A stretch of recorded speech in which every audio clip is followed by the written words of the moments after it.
Imagine setting out on an expedition with the goal of becoming the first people to cross Antarctica on foot. Then your ship becomes trapped in ice. Not for days or weeks, but for months. And the ice begins to destroy it. This was Ernest Shackleton's Imperial Trans-Antarctic Expedition of 1914. His plan was to cross Antarctica from the Weddell Sea, across the South Pole, to the Ross Sea. For the expedition, he used a ship called Endurance.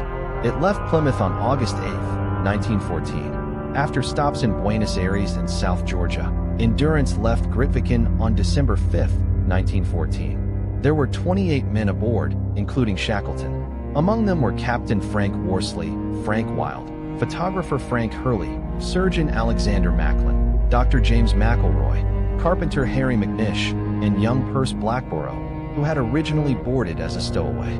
On December 7th, Endurance entered the pack ice of the Weddell Sea. On January 10, 1915, the men saw the Antarctic continent for the first time. But 8 days later, on January 18th, Endurance became trapped in the ice. The ship could no longer move. Shackleton hoped the ice would eventually release it, but instead the ship drifted with the frozen sea for months. The Antarctic winter arrived. The sun disappeared. Temperatures fell. The men lived aboard a ship that was slowly being crushed by the ice around it. In September, the pressure became extreme. The ship was lifted and forced onto its side by the ice. By October, Endurance was badly damaged. On October 27, 1915, at about 5 in the afternoon, Shackleton ordered the men to abandon the ship. They took food, equipment, and 3 lifeboats, but their ship was lost. On November 21, 1915, Endurance finally sank beneath the ice of the Weddell Sea.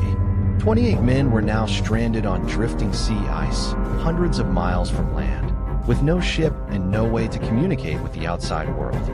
Their first attempt was to march across the ice toward safety, but the ice carried them backward almost as quickly as they moved forward. Shackleton abandoned the attempt and established Patience Camp. They waited on the ice for months. In April 1916, the ice finally began breaking apart.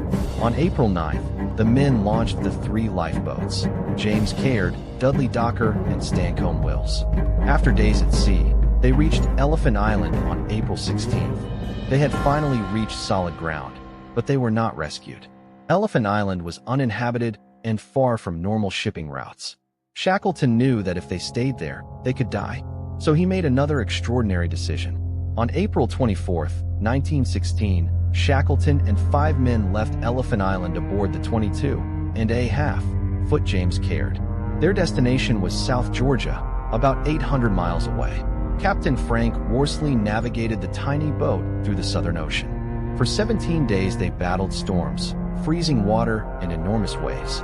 On May 10th, they finally reached South Georgia, but they landed on the wrong side of the island.